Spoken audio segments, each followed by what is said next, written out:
नमस्कार साथियों, आज पेश है धूमिल जी की कविता हत्यारी संभावनाओं के नीचे। मुर्गे की बांग पर सूरज को टांग कर सो जाओ हत्याओं के खिलाफ, ओढ़कर निकम्मी आदतों का लिहाफ। क्योंकि यही वक्त है जबकि सिरहाने घड़ी के अलार्म का टूटा हुआ होना भी एक आदत सुविधा है। वरना तुम कर भी क्या सकते हो यदि पड़ोस की महिला का एक बटन तुम्हारी बीवी के ब्लाउज से बड़ा है और प्यार करने से पहले तुम्हें पेट की आग से होकर गुजरना पड़ा है। फिर भी तुम चाहो तो यह करो कि अपने इतवार में घुसी हुई बुढ़िया को बाहर ढकेल दो, चाहे वह तुम्हारी गृहस्थी ही क्यों ना हो। धूप कमरे में खड़ी है, अपनी देह स्वप्नों की दीवार बनने से बचाओ।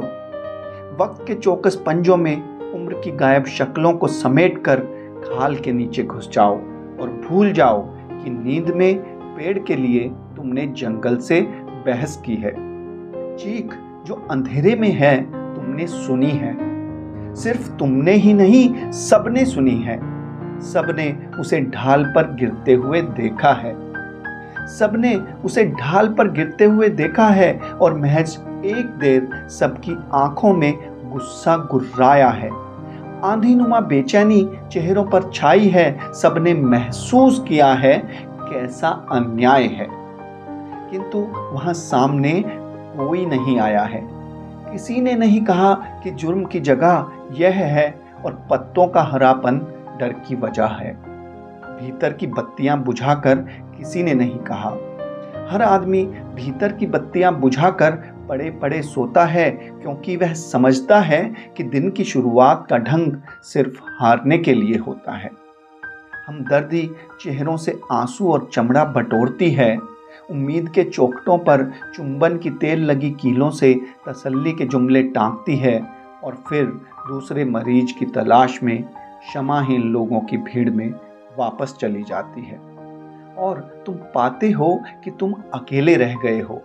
हारी हुई चीज़ों ने अपने को चुनौतियों के सामने से हटा लिया है और अब सवालों की ओट में खड़ी होकर तुम्हारे लौटने का इंतजार कर रही है। लौट जाओ इससे पहले कि तने हुए हाथों के ठूंठ पर रोशनी की चील बीट कर दे। असमय का साहस आने वाले दिनों को चीथड़ों और सड़े हुए दांतों से भर दे।